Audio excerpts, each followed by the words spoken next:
Oke teman-teman, kita tunggu Mbak Desti bergabung dulu ya.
Oke teman-teman, jadi pada malam hari ini kita akan mengadakan Tani Youth Talk episode 3 dengan tema seputar dunia penelitian nih. Nah, sebelumnya saya undang dulu Mbak Desti, narasumber kita pada malam hari ini.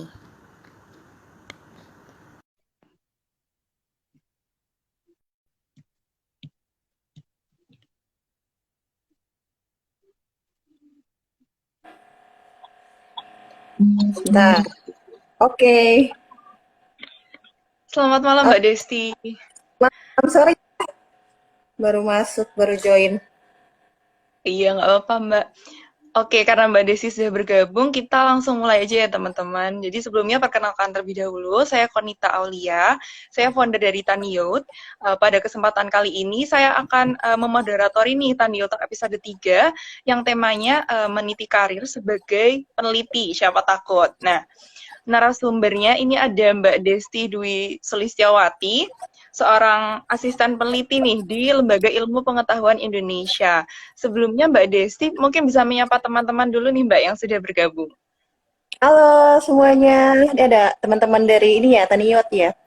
Ada Ayu, Iya ada Mbak. Febol. Ini kebanyakan satu angkatan atau beda-beda angkatan nih? Satu angkatan Mbak kebetulan kita. Satu angkatan ya. Lagi apa ya? Oh, KKN ya? KKN. iya Mbak, baru mau KKN. Oh, baru mau. Iya, baru mau. Oke. Oke, mungkin sebelum bincang-bincang nih Mbak, saya akan bacakan Mm-mm. dulu nih perjalanan hidupnya seorang Mbak Desti ini seperti apa gitu. Jadi teman-teman Mbak Desti ini lulus dari Institut Pertanian Bogor, Departemen Agronomi Hortikultura untuk uh, sarjana dan masternya.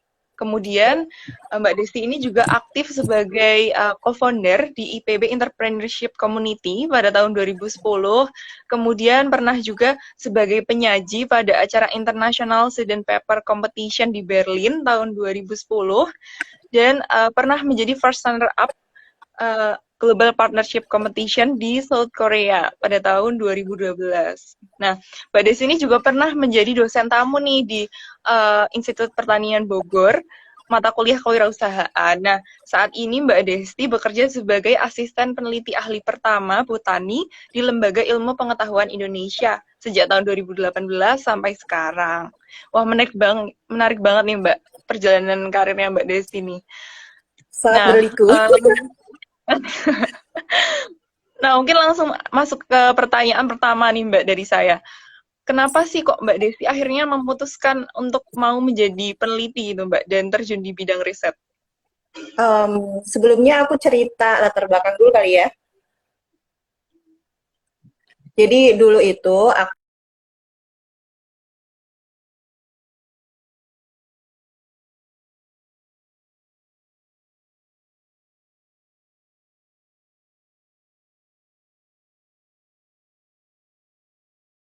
Adalah jaringan.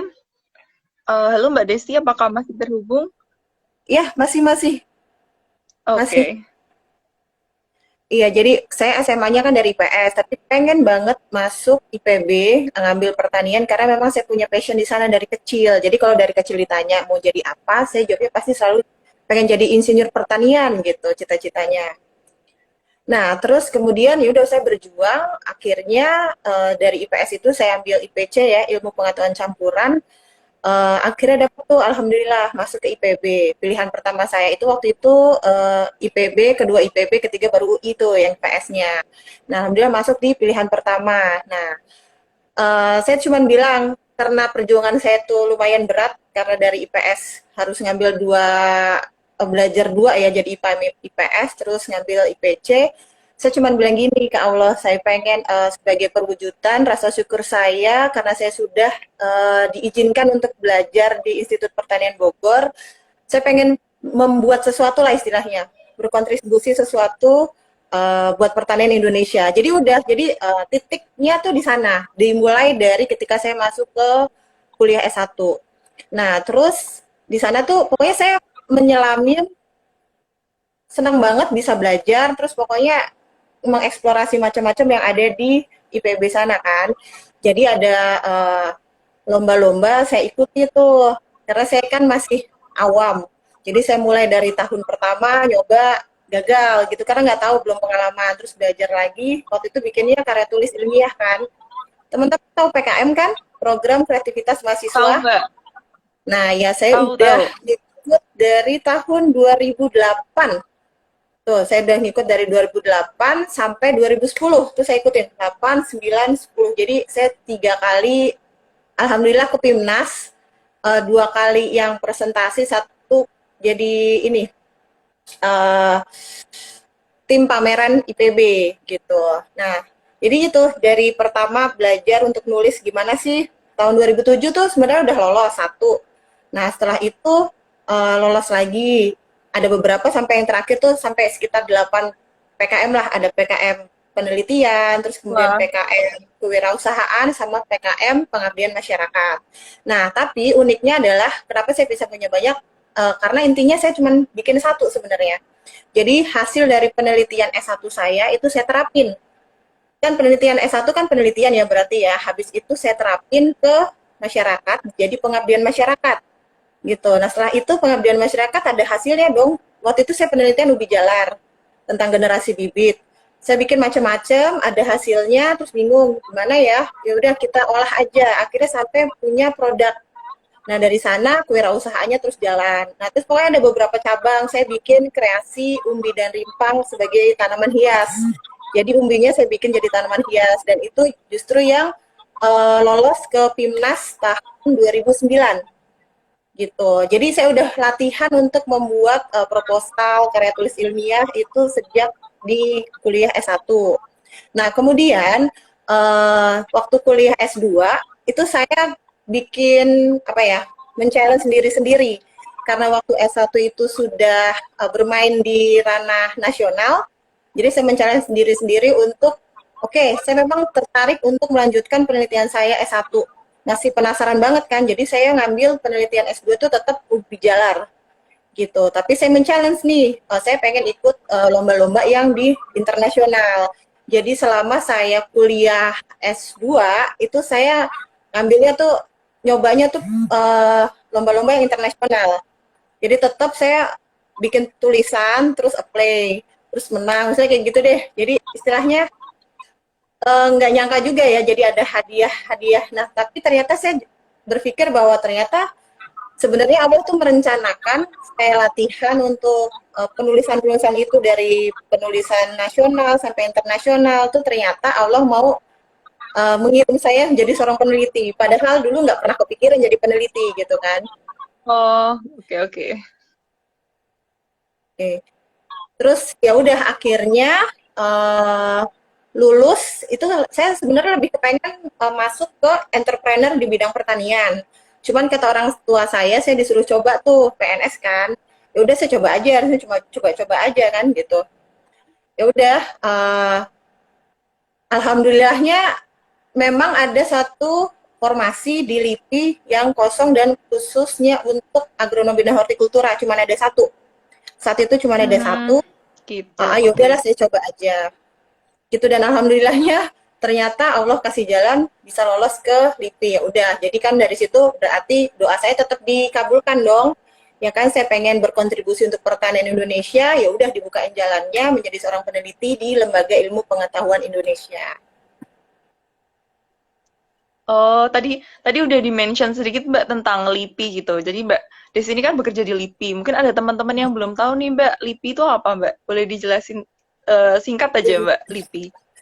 Ya, LIPI itu kan Lembaga Ilmu Pengetahuan Indonesia ya. Jadi sebenarnya cikal bakal LIPI itu udah dari abad ke-16, lama banget. Itu cikal bakal dari Kebun Raya Bogor. Kalau teman-teman tahu Kebun Raya Bogor kan, dia kan udah 200 tahun lah, udah lama banget. Nah, terus kemudian jadi yang bikin pertama kali itu orang-orang Belanda lah, kayak gitu, abad ke-16. Mm-mm. Nah, terus waktu 1956 itu pemerintah Indonesia membentuk MIPI, Majelis Ilmu Pengetahuan Indonesia. Jadi masih Majelis Ilmu Pengetahuan Indonesia tuh kan. Nah, terus pastilah ada pergerakan-pergerakan, pergantian-pergantian. Kemudian tahun 67 itu udah resmi namanya jadi LIPI, Lembaga Ilmu Pengetahuan Indonesia. Sampai sekarang. Nah, sekarang nih bedanya LIPI itu masuk di dalam BRIN. BRIN itu ini kan Badan Riset Ilmiah Nasional kan. Jadi sebenarnya zaman sekarang di era Pak Jokowi ini semua lembaga-lembaga penelitian yang dimiliki oleh pemerintah itu semua dijadi satu payung di BRIN itu. Itu jadi kalian mau masuk di Kementerian BPPT lah atau mau di apa lembaga penelitian kementerian apa, mau sosial kek, mau yang teknik, mau yang agama, bahasa, itu nanti semuanya masuk ke BRIN gitu. Jadi sebenarnya tetap ada sih. Jadi kayak kalau teknologi tuh istilahnya LIPI itu hulunya, terus kemudian BPPT itu hilirnya. Tetap di bawah naungan BRIN gitu. Oh gitu. Oh gitu teman-teman Ya, mengenai LIPI ya. Heeh. ya. Misalnya di LIPI sendiri Oke itu Mbak, tadi kan udah lanjut lanjut lagi Mbak, lanjut Iya, lagi. ya, ya, mau kasih tahu karena tadi kan aku bilang LIPI itu bagian hulu ya. Nah, di hulu tuh kita ada macam-macam tuh. Jadi kalau saya sendiri kan di biologi, di bidang hayati.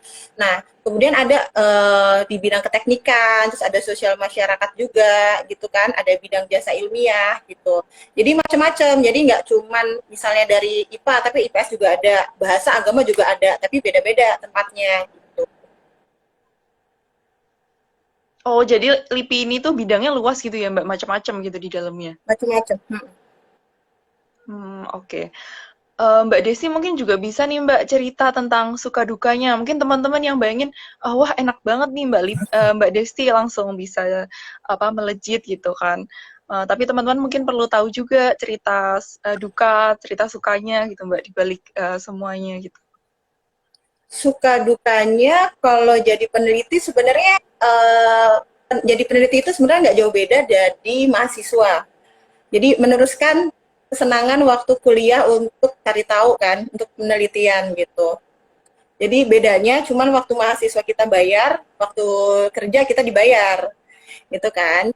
Nah, kalau saya sendiri, karena saya memang suka ngulik-ngulik yang namanya tanaman, jadi saya senang banget ada di LIPI karena saya bisa terus-menerus untuk belajar, mengeksplor tuh tentang tanaman, terus kemudian tentang pertanian juga kan. Dan saya paling senang kalau misalnya di LIPI itu kita ada minimal 1 tahun tuh ada eksplorasi. Jadi kita jalan-jalan ke berbagai daerah gitu untuk mengeksplorasi tanaman-tanaman tertentu di Indonesia khusus. Biasanya yang unik-unik di Indonesia kita ambil untuk apa? Kita jagalah keanekaragamannya, kita cek misalnya dia kerabatnya dekat kemana gitu, abis itu dikonservasi kayak gitu. Itu jadi kebanggaan tersendiri, apalagi buat teman-teman yang di bagian taksonomi ya, mereka jadi bisa menemukan varietas-varietas baru gitu yang baru mereka temukan waktu eksplorasi. Tuh, jadi ada kepuasan tersendiri lah di sana. Nah, kalau misalnya dukanya, paling apa ya? Dukanya itu kalau misalnya targetan tidak terpenuhi ya, misalnya kita bikin jurnal tapi tidak ke submit atau apa, harus biasanya ini targetan untuk bikin proposal dalam waktu 2 atau 3 hari. Jadi harus beres tuh, harus di submit gitu kan. Jadi kayak gitu ya, istilahnya kita dari jauh-jauh hari udah nyiapin dulu tuh, harus punya strateginya supaya pas nanti dibuka, biasanya gitu tuh cepet, pembukaannya cuma berapa hari, ya kita bisa submit gitu. Soalnya kalau misal buru-buru, ya sedih juga kan nanti nggak bisa nyoba. Kalau misalnya bisa nyoba tapi gagal kan nggak apa-apa dibandingkan nggak nyoba gitu. Bener-bener Mbak. Oh iya Mbak, tadi kan udah cerita sedikit tentang kegiatannya, tapi eh saya sendiri nih, mungkin teman-teman yang nonton juga penasaran Mbak, penelitian-penelitian apa sih Mbak yang udah diikutin sama Mbak Desti selama di LIPI gitu Mbak? Topik-topiknya gitu. Kalau saya kan ada di bidang botani ya, Mm-mm. kekeltiannya saya di fisiologi tumbuhan. Jadi fokusnya ke tumbuhan. Fisiologi itu main ngulik di dalamnya, dari dia sejak dari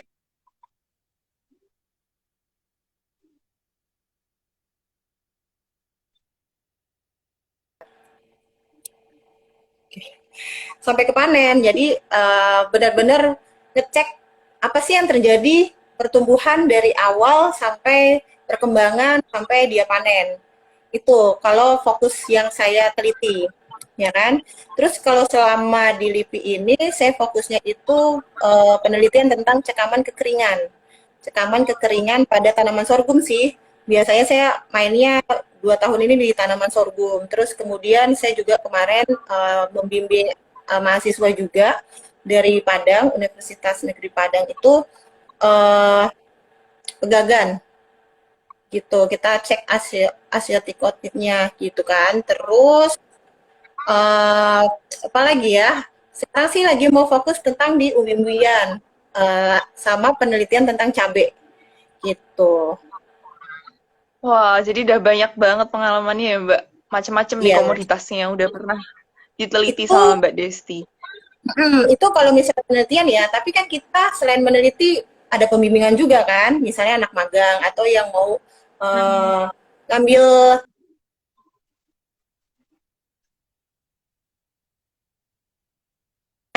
atau S3 juga bisa kan di situ. Terus kemudian misalnya, oh pembimbing karya tulis ilmiah juga ada, kayak gitu kan. Terus, oh diseminasi hasil penelitian kita ke Hmm. masyarakat atau ke daerah-daerah, kerjasama sama pemerintah daerah untuk mengembangkan misal pertanian yang ada di sana. Itu sih, jadi anak nggak hanya kita neliti juga, tapi bisa ngasih hasil penelitian itu ke masyarakat loh, gitu. Jadi bisa lebih nyata digunakan oleh masyarakat. Oh gitu. Wah, menarik banget. Nah, mungkin ada teman-teman nih Mbak yang akhirnya tertarik setelah mendengar cerita Mbak Desti, akhirnya aku pengen nih jadi peneliti gitu. Apa aja sih Mbak yang harus dipersiapkan gitu kalau mau jadi peneliti? Nih, kalau teman-teman yang udah pernah tes CPNS ya, pasti kan ada persyaratan umum dan persyaratan khusus. Kalau untuk persyaratan umumnya itu sebenarnya biasa aja tuh dengan yang lainnya, dengan kementerian yang lainnya. Cuman ini nih yang perlu digarisbawahi mulai tahun ini alias tahun yang kemarin tuh angkatan pandemi COVID ya, itu untuk jadi peneliti, sorry to say, harus minimal S3. Tuh. Wow. Jadi udah nggak bisa lagi S2 gitu. Mungkin S1 tapi bukan jadi peneliti gitu. Jadi sumber daya non ipteknya, tapi sumber daya ipteknya yang jadi peneliti itu sendiri wajib S3. Jadi memang rada berat ya Wah, zaman sekarang untuk berat Mbak, berat. berat banget. Terus ini aku mau baca ini, aku ngecek di seleksi penerimaan CPNS yang terbaru itu. Jadi kalian itu masuknya, kalau saya kan masih di jabatannya kan ahli pertama ya, gitu. Masih Mm. formasinya jabatan peneliti ahli pertama. Kalau nanti kalian tuh langsung masuk ke jabatan peneliti ahli muda.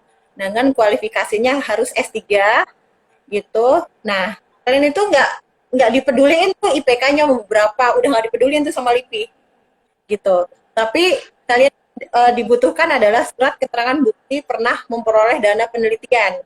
Minimal dari beasiswa kalian kan itu dapat gitu. Terus kemudian ada surat bukti bukti keterangan pernah menjadi pemakalah dalam sebuah pertemuan ilmiah gitu.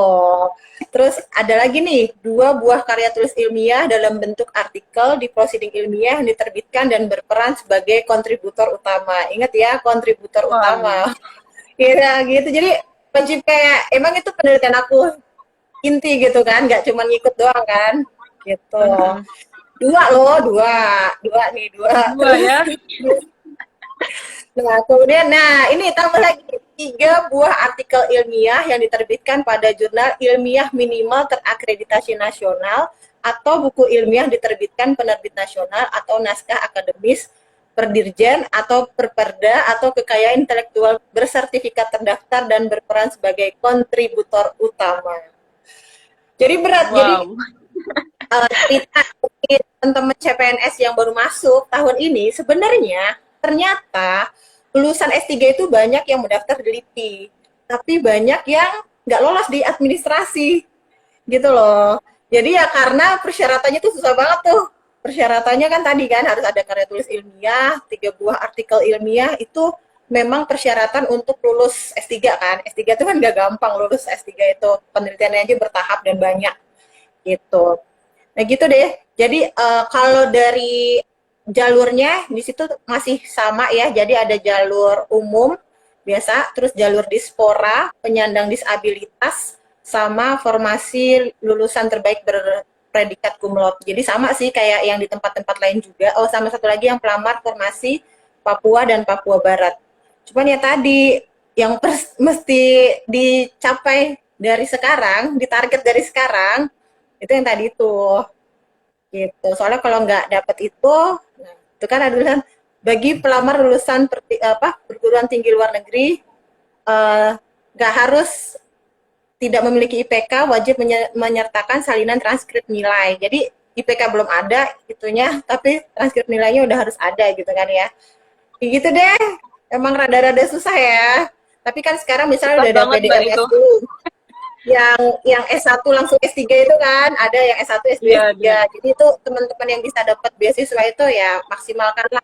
Karena nanti ke depannya memang Indonesia nih pemerintah memang menginginkan dosen sama peneliti itu wajib S3 gitu. Jadi kualifikasinya udah tinggi. Jadi kita kan sebenarnya pengen nyalip nih negara-negara lain biar bisa Mm-mm. menyamai negara lain nih. Jadi memang kualifikasinya harus lebih tinggi lah. Kita harus bersaing sama negara lain gitu. Oke. Jadi semangat ya teman-teman yang mau jadi peneliti nih, harus semangat belajarnya. Semangat menuntut ilmu. Kemudian Mbak tadi kan di-mention kayaknya ya ada beberapa jalur untuk daftar di LIPI Mbak. Mungkin bisa dijelasin lagi Mbak. Hmm. Jadi kalau tadi itu kan lewat jalur PNS ya, Iya. ya kan? Jadi kalau tapi tahun-tahun ke depan sih nanti ada yang P3K itu loh, yang pakai kontrak, Apa itu Mbak?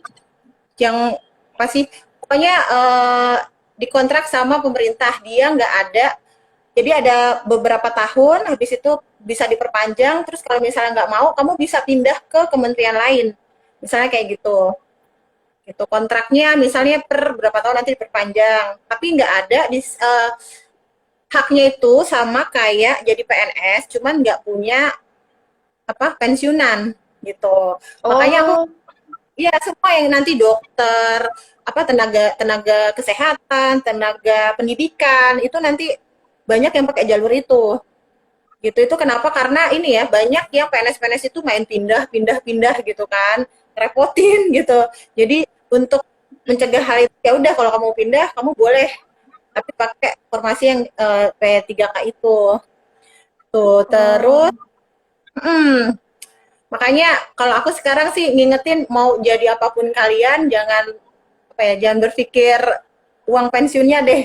Pinter-pinter investasi lah dari sekarang biar nanti masa tuanya Anda tetap terselamatkan. Terus kalau di LIPI sendiri baru tahun ini jadi istilahnya pengen lebih kayak luar negeri gitu ya. Jadi ada program fellowship gitu. Jadi kalian nggak perlu ikut daftar di PNS tapi bisa latihan dulu, belajar nih jadi peneliti. Kan dulu kan misalnya ada syarat, misal mau belajar bisa magangnya sekitar 1 bulan, terus yang penelitian misalnya 3 bulan gitu kan untuk skripsi atau tesis atau disertasi. Nah kalau sekarang itu ada program fellowship di LIPI itu. Jadi fellowship-nya itu ada buat program pasca doktoral, terus ada buat program yang masih doktor, masih master, masih S1 untuk penelitian di sana. Plusnya, kalau yang sekarang program fellowship ini, itu dibayar. Tuh, jadi ada gajinya. Jadi nggak cuman ini aja, apa namanya, main-main, jangan main-main, penelitian aja, tapi juga ada fee-nya. Jadi enak tuh di situ. Jadi teman-teman yang mau belajar tapi dapat duitnya bisa ikutan program fellowship ini.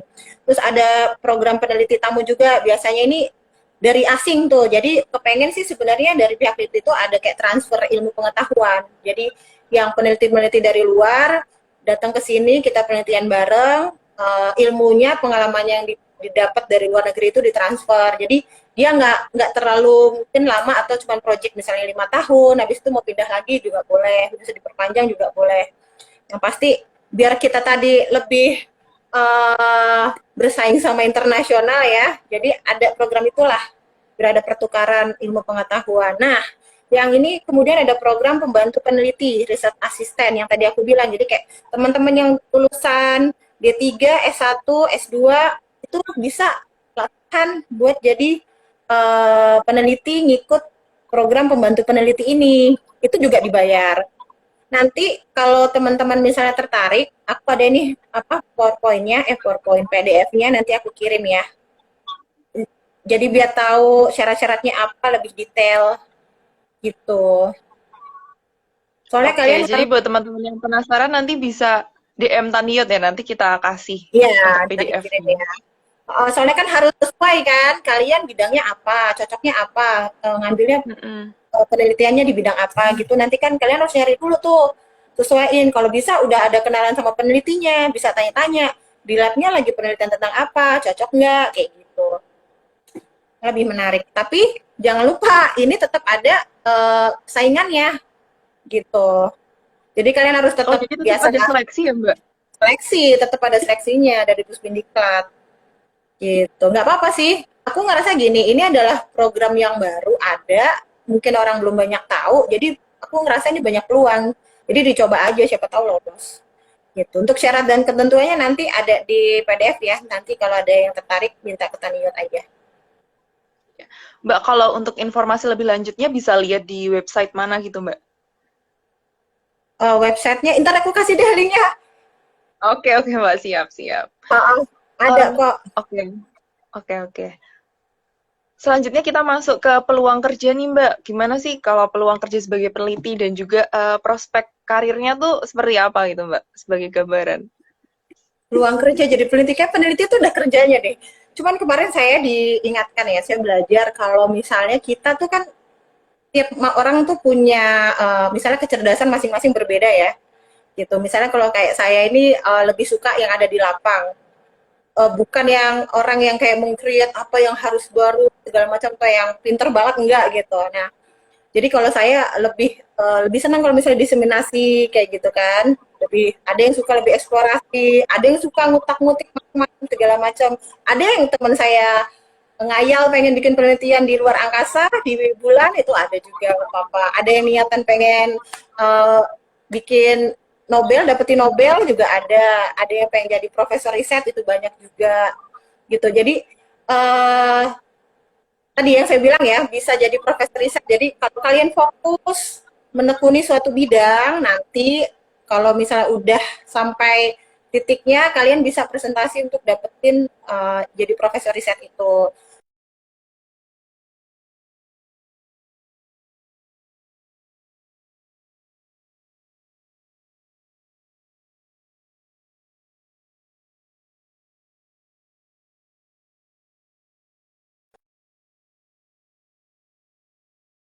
Perusahaan itu bisa dapat tambahan lebih banyak loh gitu, di luar dari gaji peneliti ya kalau kerjasama misalnya ke pemerintah daerah atau ke perusahaan gitu. Wah, menarik banget nih teman-teman. Jadi prospek karirnya tuh memang luas ya Mbak berarti untuk peneliti. Lebih ke arah ini sih aku ngerasa kalau kalian memang pengen belajar, terus pengen memberi ilmu sama orang-orang, itu tuh lebih menyenangkan. Terus kalau untuk jadi pengusaha juga bisa, tapi eh, ini ya lebih ke arah yang kayak penerapan teknologi itu menarik sekali misalnya kerjasama dengan bisnismen gitu, itu kerjasama dengan pengusaha itu enak banget. Jadi puas ilmu yang didapatkan, dicari, teknologi yang dikembangkan bisa diterapkan ke masyarakat, itu sebenarnya adalah kepuasan buat peneliti itu sendiri. Kalau misalnya fokus peneliti adalah meneliti, tapi kita kalau bisa kerjasama sampai ke stakeholder yang ini memanfaatkan, itu akan lebih membahagiakan sih. Jadi yang ABC, ya kan? Akademisi, government, sama ABG, bisnismen gitu. Itu bisa kolaborasi ya, insya Allah nanti bisa menghasilkan sesuatu yang bermanfaat lah buat Indonesia. Oke, jadi nggak stop di penelitian aja ya Mbak, bisa sampai ke pemanfaatan juga ke pemerintah gitu kan, kerjasama. Iya, harus, Terus harus. nih Mbak, Bikin ini loh, apa, ya, kebijakan, negara kan juga butuh kebijakan kan? Kebijakan dari para ahli.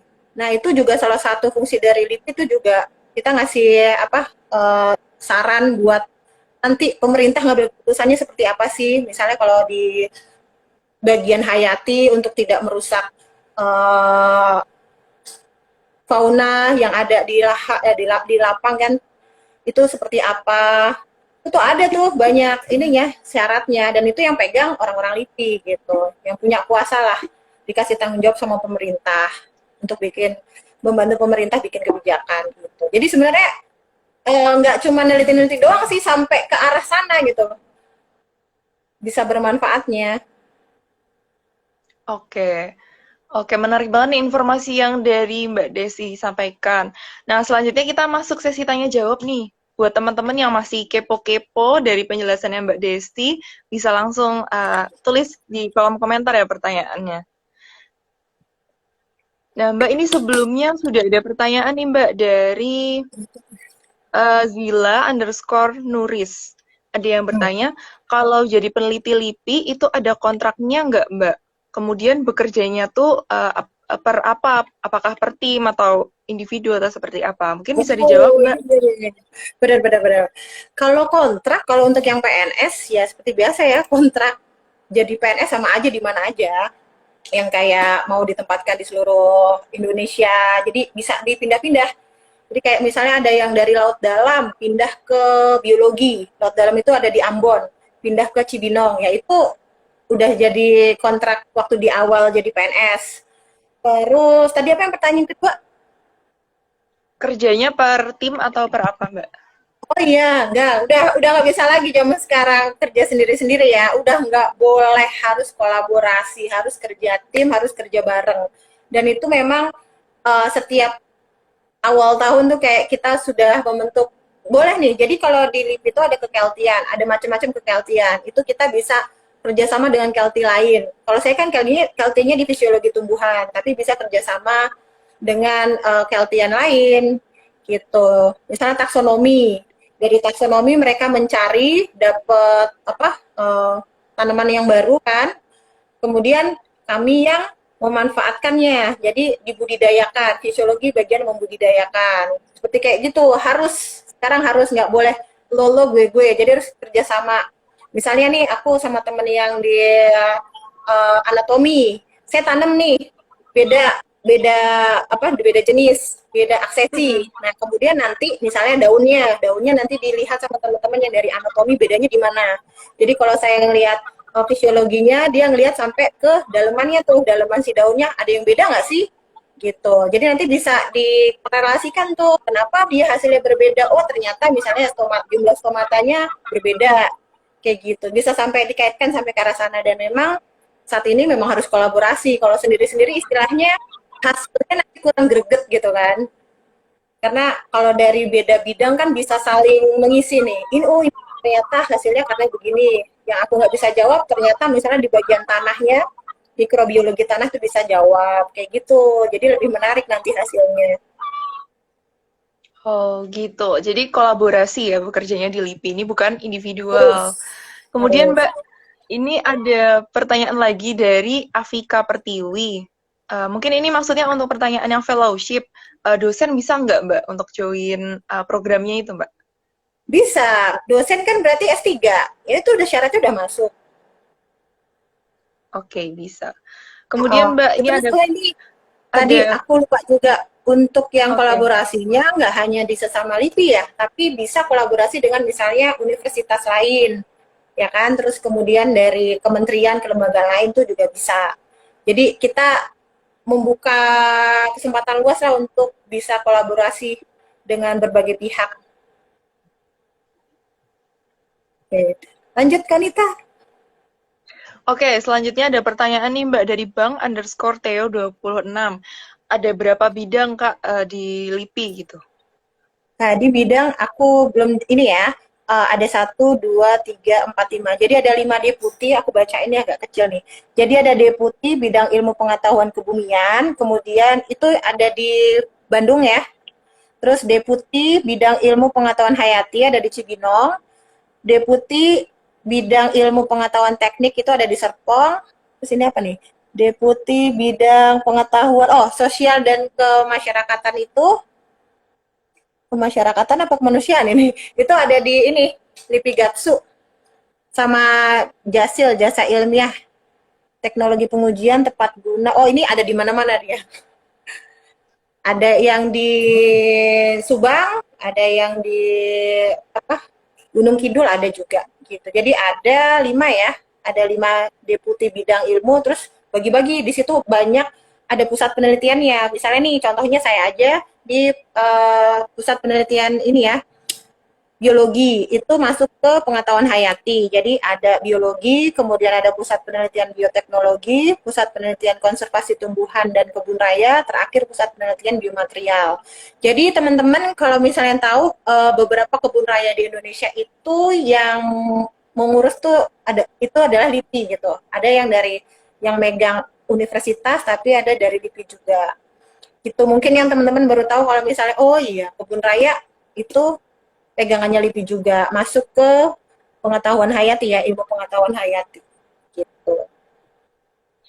Oke Mbak, kalau misalnya penempatannya itu ditentukan dari LIPI atau kita dari awal udah bisa milih Mbak mau masuk yang deputi mana? Nah, ini nih bedanya. Kemarin saya ngobrol sama temen yang CPNS baru masuk ya.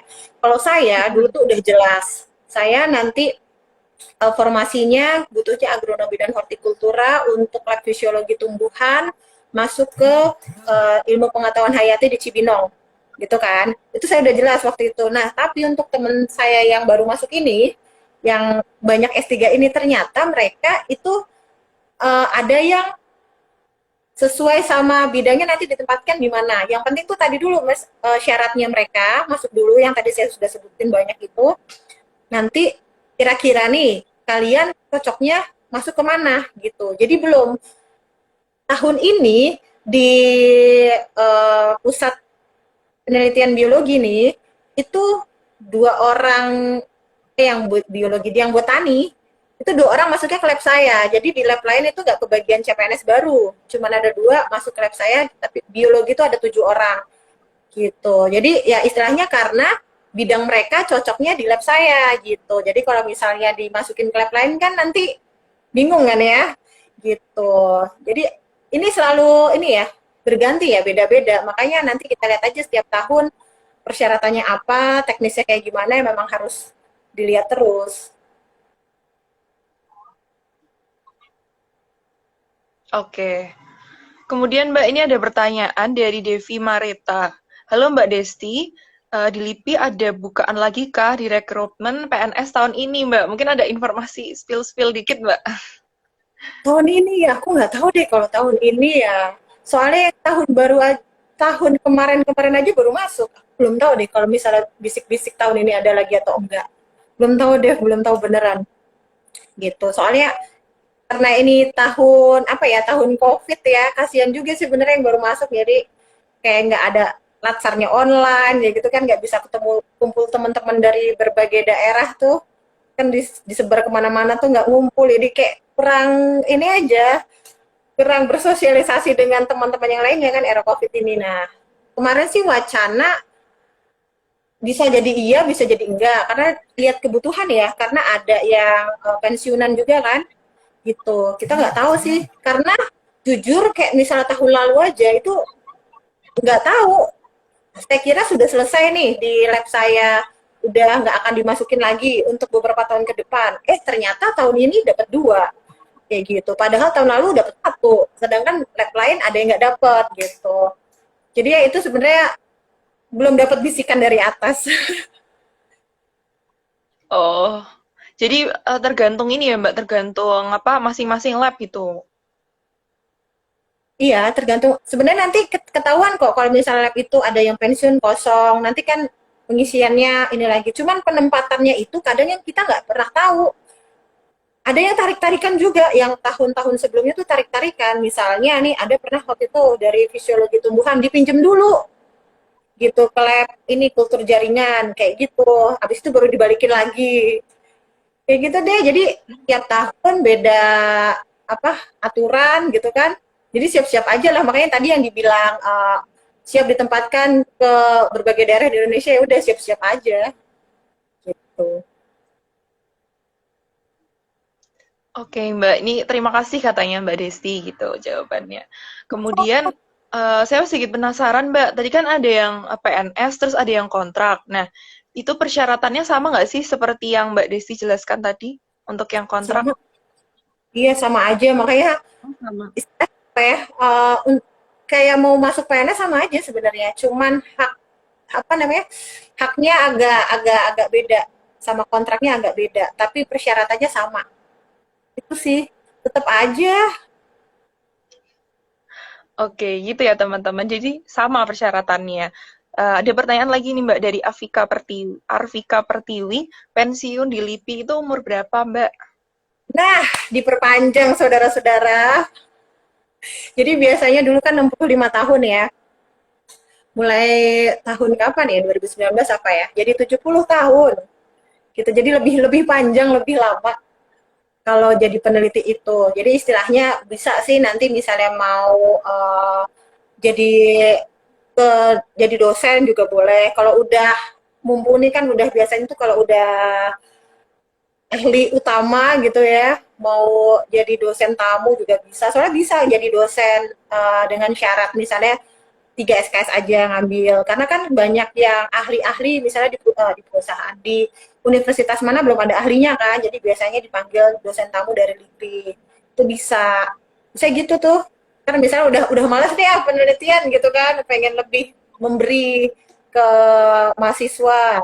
Misalnya ntar atas-atas tuh gitu. Atau malah pada pensiun dini gitu. Itu ada yang pensiun dini juga. Karena udah capek gitu ya. Capek sekolah, capek belajar, mending anak saya aja. Ya, dia bilang gitu. Gitu. Oke Mbak Desti, karena waktunya udah berjalan nggak kerasa nih Mbak. Mungkin kita Iya, masuk iya. ke closing statement Mbak Desti. Dan juga bisa kasih sedikit Mbak motivasi generasi millennials nih yang terjun di bidang pertanian apa? Uh, aku kalau misalnya ngomongin milenial, jadi dulu tuh aku bikin program kreativitas mahasiswa aja tuh sebenarnya semangat aku adalah aku bilang gini, aku lahir di Jakarta, besar di Bekasi, istilahnya lahir di ibu kota ya, kota besar, yang udah jarang banget yang namanya lahan atau apa pertanian tuh udah nggak ada lah istilahnya gitu.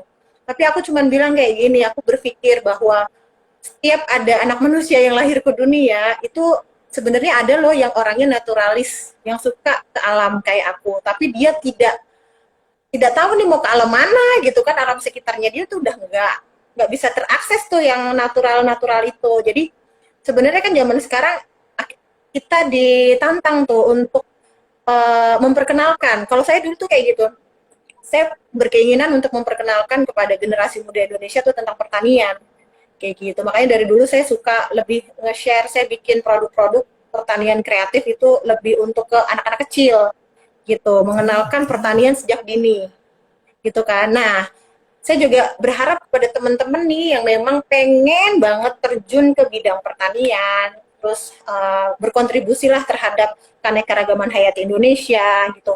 Pertama yang paling paling menyenangkan adalah cintai dulu apa yang kalian lakukan saat ini. Itu energi besar banget ketika kamu menjalankan dengan penuh cinta, dengan penuh passion, ya udah capek-capek tetap senang gitu. Ketika saya nyemplung ke sawah atau capek-capek panas-panasan di apa di greenhouse gitu 40 derajat Celcius itu bahagia gitu ya karena mainan sesuatu yang kita seneng gitu kan. Jadi tumbuhkan itu dulu deh.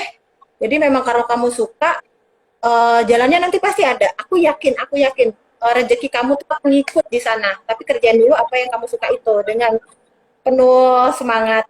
Nah, terus kalian bilang gini aja, apa sama seperti aku bilang kan, apa yang ingin aku lakukan, apa yang bisa aku lakukan, misalnya untuk menyelesaikan permasalahan yang ada di Indonesia, permasalahan pertanian, ya kan? Yang ada di Indonesia itu apa yang bisa aku lakukan gitu aja, mikirnya itu dulu. Nanti misalnya ada niat, nanti Allah kasih deh, kasih jalan, kemudian kasih temen yang bisa membersamai mimpi-mimpi kamu itu, gitu kan? Nah, terus kalau saya setelah itu kalau aku bilang ya, kalau kalian mau nyari duit jangan jadi peneliti deh, mendingan jadi pengusaha. Kalau fokusnya uang, ya kan? Tapi kalau fokusnya kalian tadi misalnya mau berbagi, emang kalian suka apa namanya mencari sesuatu yang baru gitu, pengen berkontribusi, ya bolehlah jadi peneliti gitu kan. Pengen bantu menyelesaikan permasalahan yang terjadi gitu.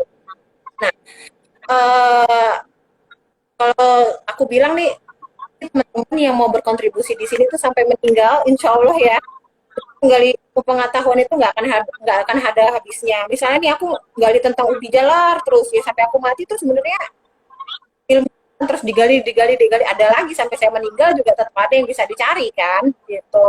Jadi niatin itu apa yang kalian lakukan itu sebagai bekal amalan kalian untuk di akhirat kelak. Udah deh gitu aja lah intinya gitu. Karena yakin aja nih apa yang apa apa yang terjadi dalam kehidupan kalian itu memang sudah digariskan. Kalau kalian minta terus dikasih sama Allah, ya udah komitmen hingga akhir jalanin itu. Gitu deh. Semangat ya, soalnya aku juga adik-adik yang di bawah-bawah saya tuh semangat misalnya jadi entrepreneur di bidang pertanian gitu kan. Terus kemudian kayak kalian nih bikin kayak Taniot gini, wah ini keren. Jadi bisa nge-spread ilmu macam-macam kan. Bisa diakses sama orang umum kan, orang awam. Bagus deh, aku suka. Nggak apa-apa, kalian punya ilmu dikit, bagi aja. Punya ilmu dikit, bagi aja. Semoga bisa bermanfaat buat orang-orang yang membutuhkan. Amin, amin. Oke Mbak, kita nggak kerasa udah sampai di penghujung acara nih Mbak. Sebelumnya dari Taniot mengucapkan banyak terima kasih ya Mbak kepada Mbak Desti udah meluangkan waktunya mau sharing ilmu ke Taniot dan juga teman-teman lainnya gitu. Kemudian ada beberapa apa ya, kayak yang aku bisa petik nih dari Mbak Desti. Jadi kita harus melakukan apa yang kita suka gitu. Nanti insya Allah ada jalannya gitu ya Mbak. Kemudian kalau misalnya teman-teman tertarik jadi peneliti atau mungkin teman-teman punya impian harus dipersiapkan dari sekarang gitu. Karena apa ya? Kesempatan itu nggak datang dua kali gitu ya, Mbak. Oke. Buat teman-teman juga nih ada yang komen ketinggalan, nggak apa-apa, nggak usah khawatir nanti live Instagramnya akan save di Instagram Taniut gitu. Oke, Mbak Desti, terima kasih sekali lagi. Semoga bisa ketemu di lain kesempatan ya, Mbak. Sama-sama. Sukses ya buat kalian ya, lancar-lancar kuliahnya. Amin. Sama-sama, Mbak. Sehat selalu ya, Mbak. Bisa kolaborasi, jangan lupa kontak-kontak aku aja. Siapa tahu ada yang bisa kita bikin bareng-bareng. Oke. Siap. Oke, aku akhiri ya, Mbak. Ya, terima kasih ya, Konita dan teman-teman lainnya. Terima kasih udah join. Terima kasih.